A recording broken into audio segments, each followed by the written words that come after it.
Amin. Saudaraku, kalau kita menyadari bahwa setiap musim hidup kita selalu berganti-ganti. Saya percaya bahwa kalau kita ada di hari ini, di minggu kedua di bulan Desember, saya percaya saudara terlalu banyak mengalami kebaikan Tuhan. Amin. Saudara pasti banyak mengalami hal-hal yang luar biasa bersama Tuhan. Walaupun seandainya saudara sedang tidak baik keadaan saudara, tetapi kalau saudara mengatakan bahwa Tuhan tetap baik buat hidup kita, Allah akan menyertai saudara dan melewati semua persoalan dalam hidup kita. Selalu ada pelangi setelah badai, setelah hujan besar, selalu ada pelangi yang menghiasi hidup kita. Artinya di ujung persoalan kita selalu ada berkat Tuhan. Amin. Bisa tepuk tangan buat Tuhan kita yang luar biasa. Amin. Haleluya. Saudaraku, pada malam hari ini saya mau berbagi tentang tindakan yang memiliki harapan. Tindakan yang memiliki harapan. Jangan sampai kita hilang harapan, tetapi milikilah harapan. Karena kalau saudara dan saya tidak memiliki harapan, maka hidup kita tidak punya gairah semangat untuk melewati apa yang ada di depan kita. Tetapi kalau kita punya harapan dalam hidup kita, jangan sampai hilang harapan. Kata Amsal, saudaraku, yang saya tidak tertera di dalam PowerPoint ini, Amsal 23 ayat 18. Berbunyi demikian, karena masa depan sungguh ada. Ternyata masa depan itu sungguh ada. Dan harapanmu tidak akan hilang. Ternyata kalau saudara dan saya punya pengharapan bahwa masa depan pasti ada, maka harapan itu tidak akan pernah hilang.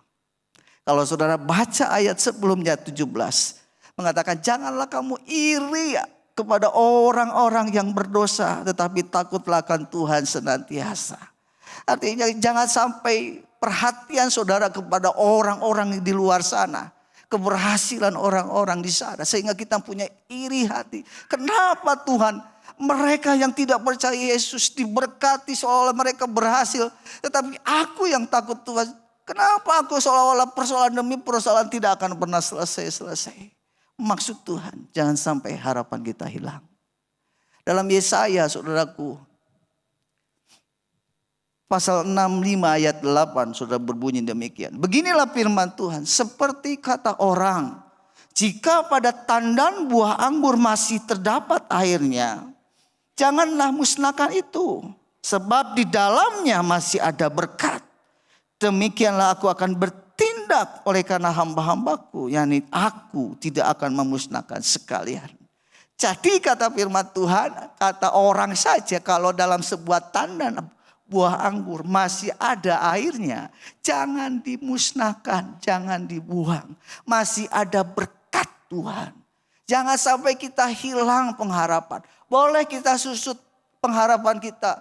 Boleh kita mungkin mulai habis pengharapan kita. Tapi jangan sampai hilang saudara. Jangan sampai engkau buang itu harapan saudara. Kalau masih ada sedikit saja air, jangan dimusnahkan. Masih ada berkat Tuhan. Amin. Kalau sampai di titik ini saudara masih ada harapan. Harapanmu tidak hilang, ada berkat Tuhan. Ada selalu pertolongan Tuhan di dalam hidup kita. Kalau kita ada di musim ini, di minggu ini ada perjalanan-perjalanan yang kita sudah lalui. Tuhan selalu tolong kita. Tuhan selalu kuatkan kita. Ketika kita lemah, Tuhan kuatkan. Amin. Ketika kita sudah tidak berdaya lagi, putus harapan lagi, bingung dengan jawaban yang harus kita jawab, Tuhan adalah Allah yang senantiasa menolong hidup kita. Di saat itu Tuhan tolong kita. Asal harapan itu jangan sampai hilang hidup kita. Walaupun sedikit saja air. Harapan itu jangan dimusnahkan.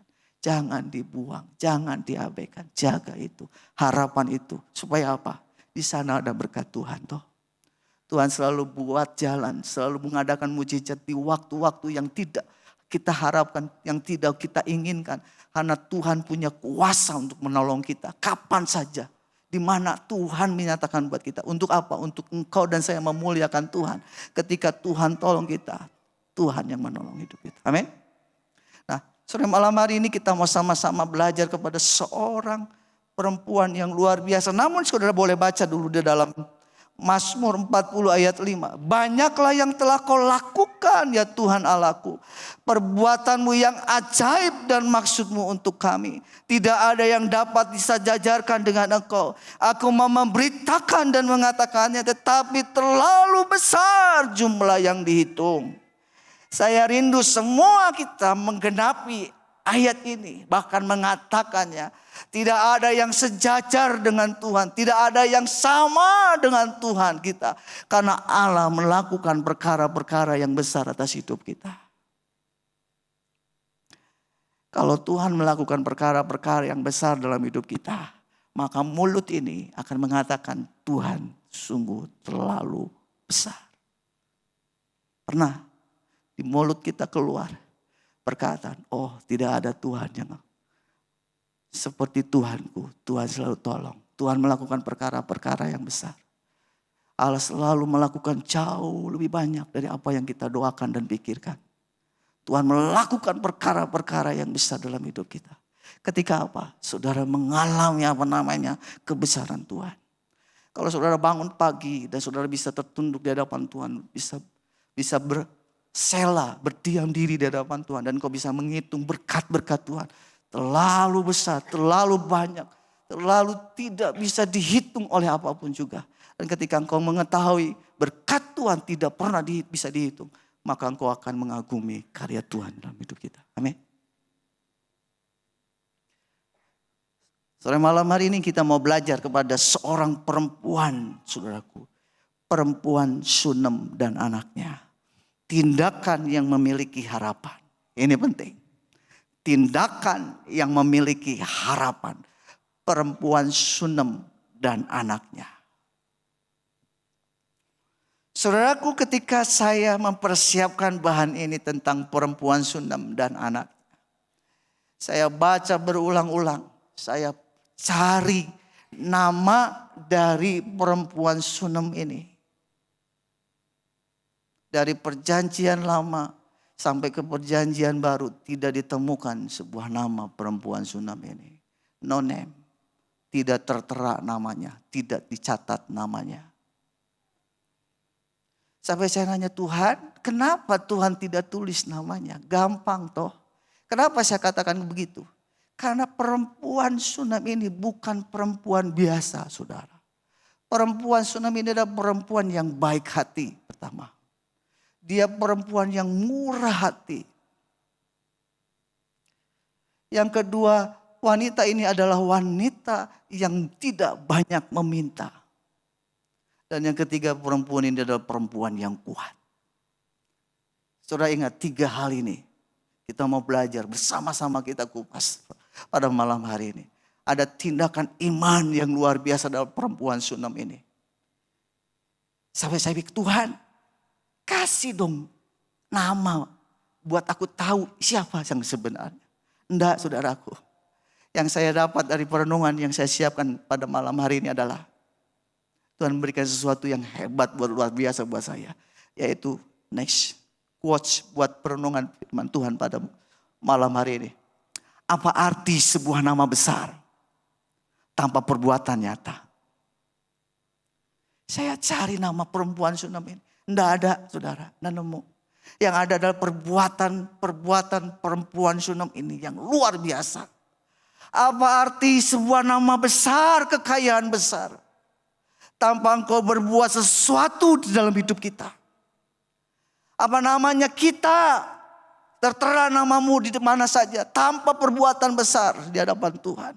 Itu tidak ada artinya, saudara. Tidak ada artinya sama sekali. Engkau tidak perlu dicatat. Yang dicatat adalah perbuatanmu. Perbuatan kita sepanjang hidup kita. Apa makna dalam kehidupan kita. Tetapi perempuan Sunem ini memberikan sebuah teladan yang luar biasa. Yang pertama mari kita baca dalam 2 Raja-Raja 4 ayat 26, saudaraku.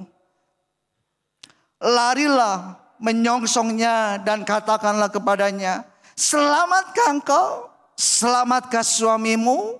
Selamatkah anak itu? Jawab perempuan Sunam itu, selamat. Saudara, saya langsung loncat ke 26. Seharusnya kita baca dari ayat pertama. Tetapi ayat inilah yang membuat saya merenungkan lebih banyak dalam perjalanan perempuan Sunam. Tindakannya memiliki harapan. Saudara tahu ketika Elisa melihat perempuan Sunam dari jauh datang. Dia menyuruh bujangnya Gehazi untuk menyongsong perempuan Sunam. Dan tanyakan kepadanya, bagaimana keadaanmu? Bagaimana keadaan suamimu? Bagaimana keadaan anakmu itu? Perempuan Sunam ini bilang, selamat. Shalom semuanya, baik semuanya. Suamimu selamat, baik, penuh dengan berkat, sehat selalu. Bagaimana dengan anakmu? Selamat. Tapi saudara baca ayat sebelumnya. Ketika dia datang kepada abdi Allah ini, anaknya sedang terbaring sakit dan akhirnya mati. Tetapi ketika perempuan Sunam ini ditanya oleh bujangnya Gehazi karena Elisa menyuruh menyongsong dia. Dia katakan, bagaimana anakmu? Selamat. Bayangkan, di mulut dia mengatakan anak dia selamat, padahal dia meninggalkan anaknya di rumahnya dalam keadaan mati. Tetapi ketika dia ada di pertanyaan itu, selamatkah anakmu? Selamat. Ini adalah sebuah tindakan yang luar biasa. Pertanyaannya, kenapa sampai bisa di sana pernyataan itu? Yang poin pertama adalah ini. Ingat akan awal janji Tuhan. Ingat akan awal janji Tuhan. 2 Raja-Raja 4 ayat 20 sampai 21. Berbunyi demikian. Diangkatnyalah dia, dibawanyalah pulang kepada ibunya. Dudukkanlah dia di pangkuan ibunya sampai tengah hari. Tetapi sesudah itu matilah dia. Lalu naiklah perempuan itu, dibaringkannyalah dia di atas tempat tidur abdi Allah itu. Ditutupkannyalah pintu dan pergi, sehingga anak itu saja di dalam kamarnya. Saudara, saya mau ceritakan semua kisah ini. Perempuan Sunam adalah perempuan yang baik hati, saudara. Pada sampai di posisi ini, perempuan Sunam sebelumnya selalu dikunjungi oleh abdi Allah yang namanya Elisa. Ketika Elisa ada di kota Sunam, selalu tinggal nginap di rumahnya perempuan Sunam ini. Berulang-ulang selalu Elisa kalau pergi ke Sunam, berarti dia tinggal di perempuan Sunam. Sampai akhirnya perempuan Sunam ini bertanya, siapakah gerangan yang selalu datang ke rumahku dan tinggal di dalam rumahku? Ternyata ketika diketahui bahwa yang selalu tinggal di rumahnya adalah seorang nabi besar, maka dia menyediakan tempat tidur untuk abdi Allah dengan izin kepada suaminya. Pak, ternyata yang datang ke rumah kita adalah seorang nabi. Bolehkah kita bikinkan sebuah kamar di atas? Suaminya mengizinkannya untuk membuatkan kamar untuk hamba Tuhan, abdi Allah ini di atas. Sampai satu titik Elisa berkata, aku mendapatkan kasih dari perempuan Sunam ini. Sampai enggak enak hati kalau kata bahasa saya. Coba tanya apa yang kita bisa bantu untuk perempuan Sunam ini. Kebaikannya supaya kita bisa balas. Coba tanya, bila perlu kalau kita tidak bisa tolong, kita akan minta tolong raja untuk menolong perempuan Sunam. Coba bayangkan, kebaikan seorang perempuan Sunam membuat Elisa berusaha untuk mengembalikan kasihnya lagi. Ketika Gehazi tanya kepada perempuan Sunam ini tidak meminta sesuatu apapun. Kenapa saya katakan perempuan ini tadi tidak banyak meminta? Perempuan ini tidak ngomong, aku perlu apa enggak. Sampai Gehazi bingung. Ditanya kepada Elisa, apa yang dia minta? Tidak ada yang dia minta. Coba tanya lagi. Setelah diselidik, punya selidik. Ternyata keluarga ini hanya kurang satu. Yaitu kehadiran seorang anak. Kehadiran seorang anak. Kekayaan dia sudah ada semuanya. Tetapi satu aja yang dia tidak punya. Kehadiran seorang anak. Ketika dia tahu perempuan Sunam ini tidak punya anak. Elisa berdoa dan bernubuat kepada perempuan Sunem, tahun depan engkau akan punya anak. Dan ketika nyatakan itu, tahun kemudian perempuan Sunem ini punya anak. Dan ketika anak ini beranjak mulai dia besar, ketika ada dengan bapaknya di ladang, mendadak anaknya sakit.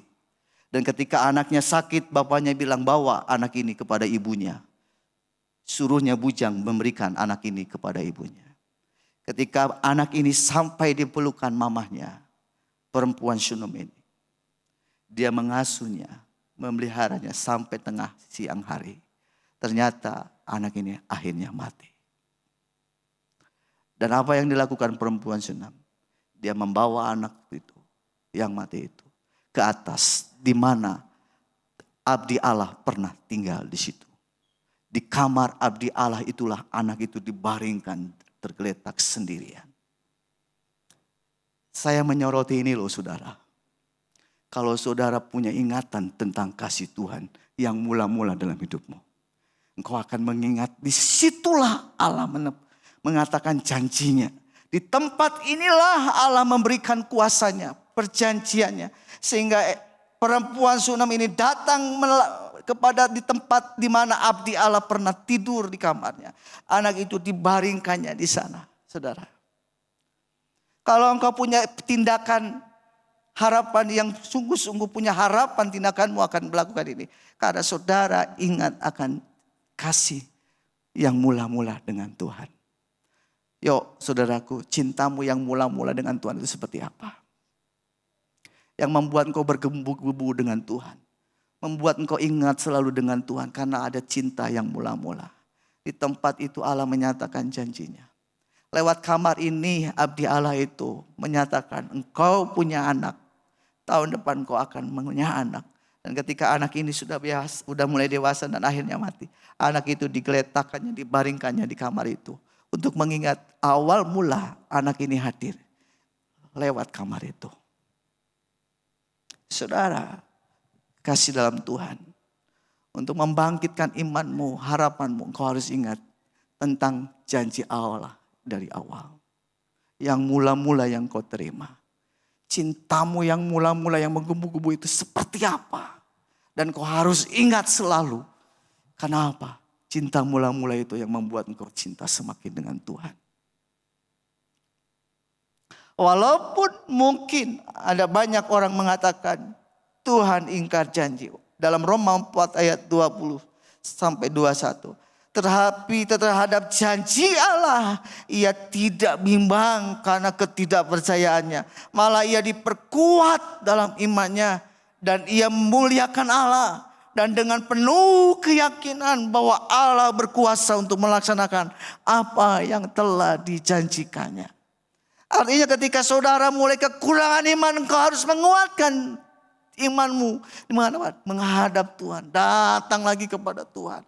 Cinta Tuhan yang mula-mula datang lagi kepada Tuhan. Muliakan Tuhan dengan apa? Dengan menguatkan imanmu, kata firman Tuhan. Bukan menguatkan iman tetanggamu, tetapi menguatkan imanmu. Datang kepada Tuhan. Dengan penuh keyakinan bahwa Allah berkuasa untuk menolong saudara. Kalau saudara tahu bagaimana seorang perempuan melahirkan anak. Dan anak yang dibesarkan akhirnya mati. Bukankah perempuan itu akan hancur hatinya? Bukankah perempuan itu akan mengeluh sama Tuhan? Menggerutu sama Tuhan. Marah dengan Tuhan. Tetapi yang luar biasanya perempuan ini justru mengangkat anak itu. Dibaringkannya anak itu di kamar di mana abdi Allah pernah mengatakan janjinya. Saudaraku yang kasih dalam Tuhan. Ingatlah akan janji Allah yang mula-mula dalam hidupmu. Yang membuat engkau menyatakan engkau Tuhan yang luar biasa. Imanmu akan semakin kokoh kepada cintamu yang mula-mula. Yuk ingat lagi. Cintamu yang mula-mula itu seperti apa dalam hidupmu. Yang kedua saudaraku. Adalah tidak terhalang dengan sebuah rutinitas. 2 Raja-Raja 4 ayat 23 sampai 22 sampai 23 saudaraku. Berbunyi demikian.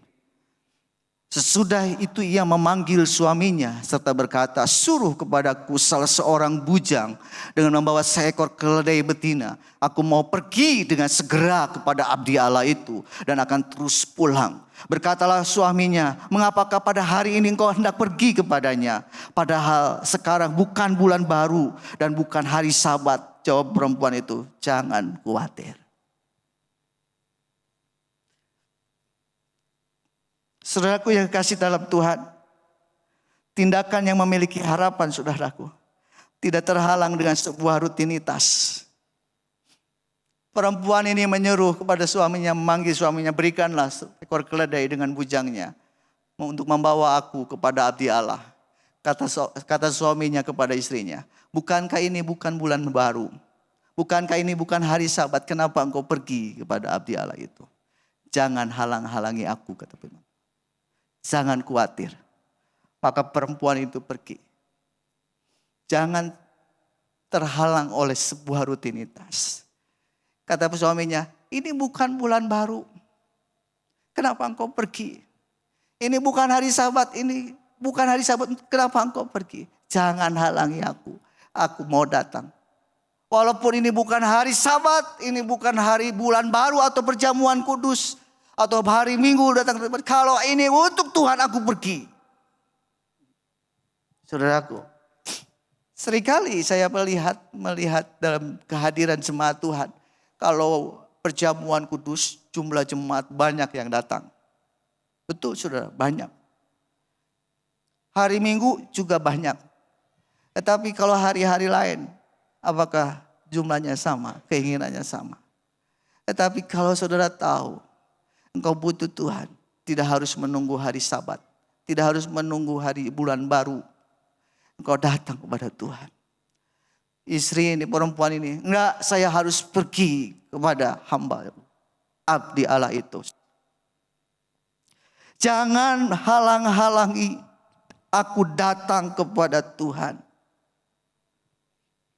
Dalam 2 Raja-Raja 4, 24, 25 berbunyi selanjutnya begini.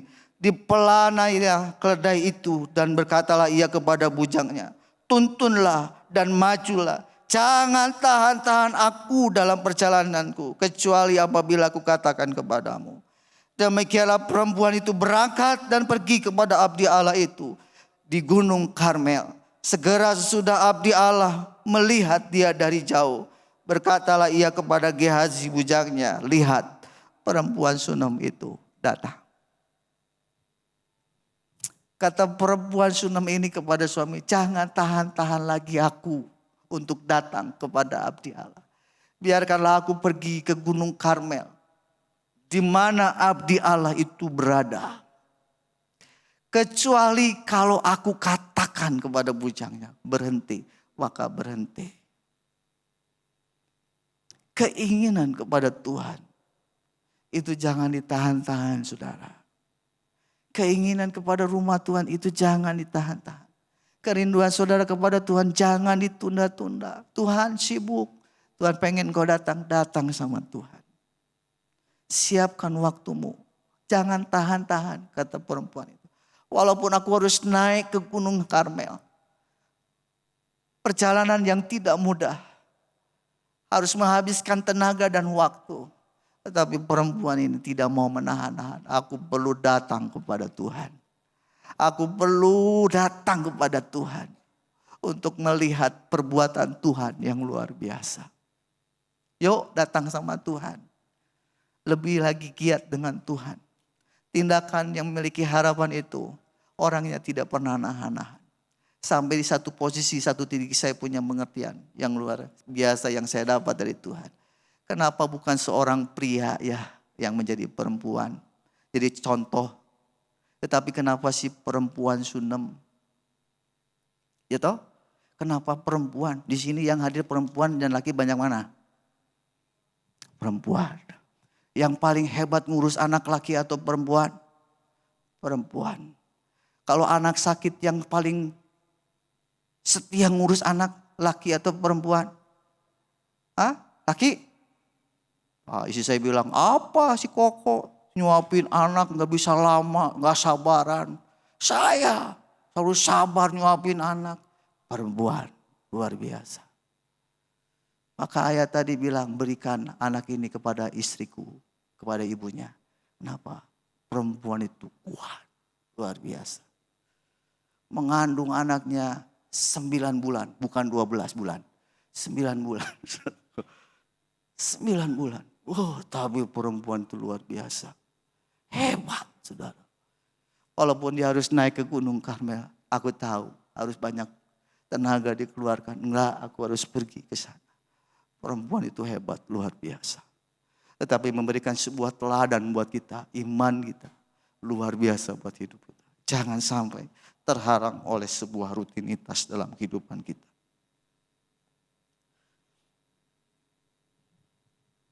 Poin yang terakhir, saudaraku. Yang ketiga adalah perkataan yang menentukan arah hidupmu. Ini penting. Perkataan yang menentukan arah hidupmu. Kalau saya mau lebih halus lagi, perkataan mengarahkan hidupmu. Perkataanmu mengarahkan hidupmu. Ayat ini yang kita mau sama baca. Di dalam 2 Raja-Raja. 4 ayat 30. Kata ibu anak itu, demi Tuhan yang hidup dan demi hidupmu sendiri, aku tidak akan meninggalkanmu. Lalu bangkitlah Elisa untuk berjalan mengikutinya. Demi Tuhan yang hidup dan demi hidupmu sendiri, aku tidak akan meninggalkanmu. Lalu bangkitlah Elisa untuk berjalan mengikutinya. Saudaraku, di kisah ini, saudaraku, ketika perempuan Sunam sudah disambut oleh Gehazi bujangnya. Ditanya keadaanmu baik, baik. Keadaan suamimu baik, baik. Selamat. Puji Tuhan. Bagaimana keadaan anakmu itu? Baik, selamat, puji Tuhan. Saudara tahu, ketika dia ada di depan abdi Allah Elisa, dia tersyukur, sujud, mencium kaki abdi Allah itu. Dia menangis di hadapan abdi Allah. Dia menangis di hadapan abdi Allah. Sampai-sampai abdi Allah ini Elisa berkata, Tuhan menyembunyikan sesuatu atasku tentang perempuan ini. Kenapa? Karena perempuan ini tidak menceritakan bahwa anaknya itu mati, saudara. Enggak, saudara. Makanya saya katakan perempuan ini bukan perempuan yang gampang meminta. Dia hanya sujud di kaki Nabi itu. Sampai-sampai Gehazi melarainya, jangan kau menyentuh abdi Allah. Tidak pantas. Tetapi itu abaikan itu semua. Perempuan Sunam ini nangis di hadapan abdi Allah. Dan sampai di satu sisi dia berkata, demi Tuhan yang hidup dan demi hidupmu sendiri, aku tidak akan meninggalkanmu. Dia kekeh, aku tidak akan pernah meninggalkanmu kalau engkau tidak pergi denganku ke rumahku. Saudara, perempuan ini tidak menceritakan anakku mati. Tetapi Elisa sudah menyuruh Gehazi bujangnya pergi. Bawa tongkatku, taruh tongkatku di tempat tidur anak itu. Tetapi perempuan ini enggak, demi Tuhanku yang hidup dan demi hidupmu sendiri, aku tidak akan meninggalkanmu. Perkataan yang dikatakan kepada abdi Allah oleh perempuan Sunam ini memaksa Elisa untuk pergi ke rumahnya. Dan akhirnya Elisa pergi. Artinya perkataannya mengarahkan hidupnya, mengubah hidup. Akhirnya Elisa pergi. Akhirnya Elisa pergi pada rumah di mana anak itu terbaring di kamar dia selalu tidur. Dan disitulah Elisa berdoa untuk anak ini. Berulang akhirnya anak ini hidup kembali. Tapi yang mau saya sorotkan adalah sebuah perkataan perempuan Sunam ini. Yang mengubah arah hidupnya. Kalau saudara dan saya tahu perkataan kita itu mengubah arah hidup kita. Maka saudara harus menyadari bagaimana perkataan itu harus dijaga dengan baik. Perkataan yang keluar kita negatif, maka hidup kita arahnya kepada yang negatif. Kalau perkataan kita penuh dengan kekhawatiran, mana kekhawatiran itulah yang kita alami. Tetapi kalau kita mengarahkan perkataan-perkataan yang positif, maka perkataan jalur itu adalah perkataan-perkataan yang positif dalam hidup kita. Karena perkataan ini mengubah arah hidupmu. Kalau hidup semua berkata aku sial dan rugi, maka hidup kita selalu rugi. Aku tidak punya dan tidak punya, maka hidupmu selalu tidak punya. Karena perkataan ini mengandung kuasa, bahkan mengubah arah hidupmu. Perempuan Sunam ini mengarahkan hidupnya kepada Tuhan. Saudara ingat tentang Nabi Elia? Tuannya Nabi Elisa. Kita mau baca dalam 1 Raja-Raja 17 ayat 1, saudara. Lalu berkatalah Elia, orang Tisbe dari Tisbe Gilead, kepada Ahab, demi Tuhan yang hidup Allah Israel yang kulayani, sesungguhnya tidak akan ada embun atau hujan pada tahun-tahun ini, kecuali kalau kukatakan.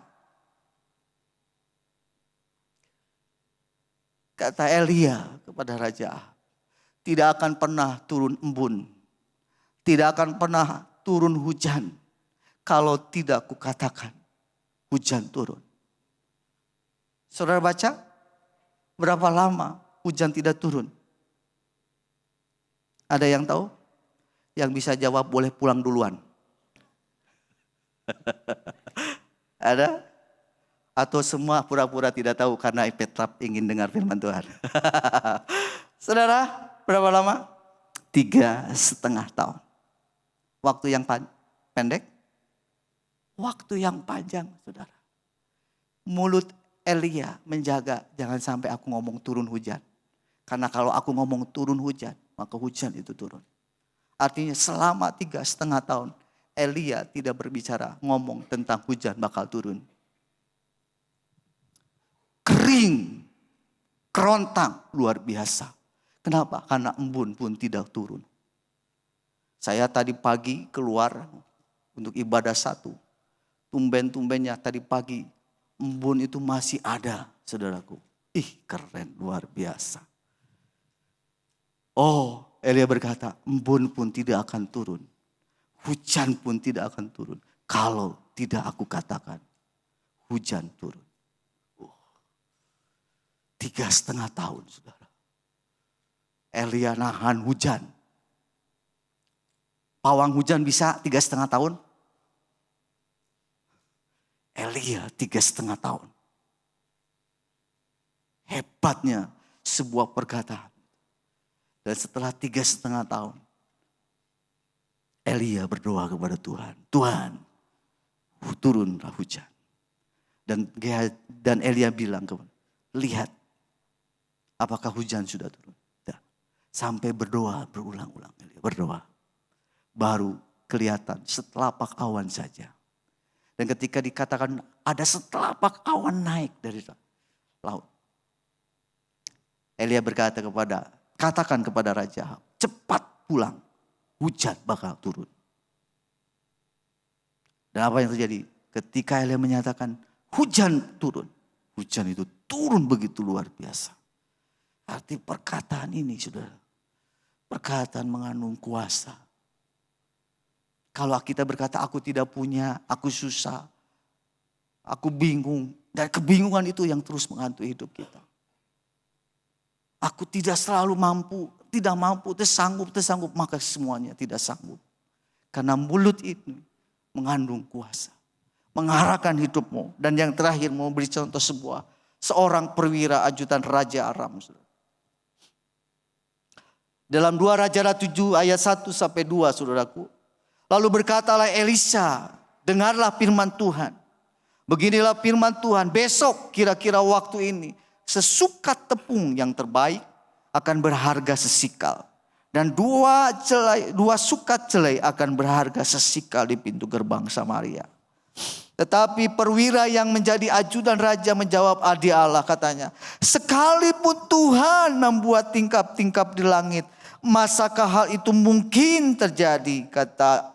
Jawab abdi Allah itu, sesungguhnya engkau akan melihatnya dengan matamu sendiri, tetapi tidak akan makan apa-apa daripadanya. Seorang ajudan raja berkata, tidak mungkin itu bisa terjadi. Karena memang Samaria dikepung oleh Raja Aram bin Hadad, saudaraku. Susah masuk makanan. Maaf sampai bicara, saudaraku. Karena kelaparan yang begitu luar biasa di Samaria. Karena dikepung. Kepala seekor keledai pun punya harga mahal. Maaf lagi bicara. Kotoran merpati pun ada nilainya. Ada harganya. Dan itu pun mahal. Kenapa? Saking sulitnya di Samaria. Sampai ajudan ini gak mungkin. Ini krisis yang luar biasa. Kekeringan yang luar biasa. Musuh sudah mengelilingi, mengepung kita. Enggak mungkin. Sampai sekalipun Tuhan bukakan tingkap-tingkap langit. Itu tidak mungkin terjadi. Maka ayat di selanjutnya, saudaraku, di ayat yang 19-20 ini diulang lagi. Pada waktu itu seperwira menjawab abdi Allah itu. Sekalipun Tuhan membuat tingkap-tingkap di langit, masakah hal itu mungkin terjadi? Tetapi Elisa berkata, sesungguhnya engkau akan melihat dengan matamu sendiri, tetapi tidak akan makan apa-apa daripadanya. Demikianlah terjadi pada orang itu. Rakyat menginjak-injak dia di pintu gerbang, lalu matilah ia. Perkataan ini, mari harus kita waspadai, jaga. Jangan sampai perkataan ini meragukan dan tidak mempercayai Tuhan seperti ajudan ini. Enggak mungkin. Kalaupun Tuhan bukakan tingkap-tingkap langit, itu tidak mungkin terjadi. Betul itu tidak terjadi kepada ajudan perwira ini. Tetapi terjadi kepada orang-orang yang sungguh takut akan Tuhan. Orang-orang yang menanti-nantikan pertolongan Tuhan, mereka-mereka lah yang akan mendapatkan kebaikan Tuhan. Apa yang terjadi? Benarlah kata firman Tuhan. Ajudan ini hanya bisa melihat dan tidak bisa mengecap kebaikan Tuhan. Dan akhirnya perwira ini mati, diinjak-injak oleh rakyat. Ingat saudara, perkataan saudara itu ada kuasa yang luar biasa. Kalau engkau menyaksikan, meragukan kuasa Tuhan, engkau tidak akan pernah mengalaminya. Engkau hanya melihat orang mendapatkan pertolongan Tuhan, mendapatkan kebaikan Tuhan. Engkau hanya melihat saja. Engkau tidak pernah mengalami itu namanya pertolongan Tuhan. Karena saudara dan saya tidak percaya sama Tuhan. Orang-orang yang tidak percaya hanya cukup melihat, puas saja melihat. Oh, orang itu diberkati. Oh, orang itu ditolong Tuhan. Pantes dia mau ditolong Tuhan karena dia percaya Yesus. Saya, tak mungkin. Jauh dari harapan. Maka itu tidak akan pernah terjadi dalam hidup kita. Karena perkataan kita sudah meragukan Tuhan. Kata abdi Allah, engkau hanya bisa melihat. Engkau tidak akan bisa menikmati dan mengalami kebaikan Tuhan. Maka bahkan hidupmu akan mati oleh karena ucapanmu. Yuk, sebelum kita akhiri tahun 2024. Dan kita akan menyongsong tahun 2025. Yuk kita punya tindakan yang punya pengharapan daripada Tuhan. Engkau harus ingat kepada kasih-Mu yang mula-mula. Engkau tidak boleh terbatasi oleh sebuah rutinitas, kebiasaan kita beribadah. Dan yang ketiga, perkataan-Mu mengarahkan hidup-Mu. Percayalah Tuhan selalu tolong dalam hidup kita. Amin. Saya mengundang pemusik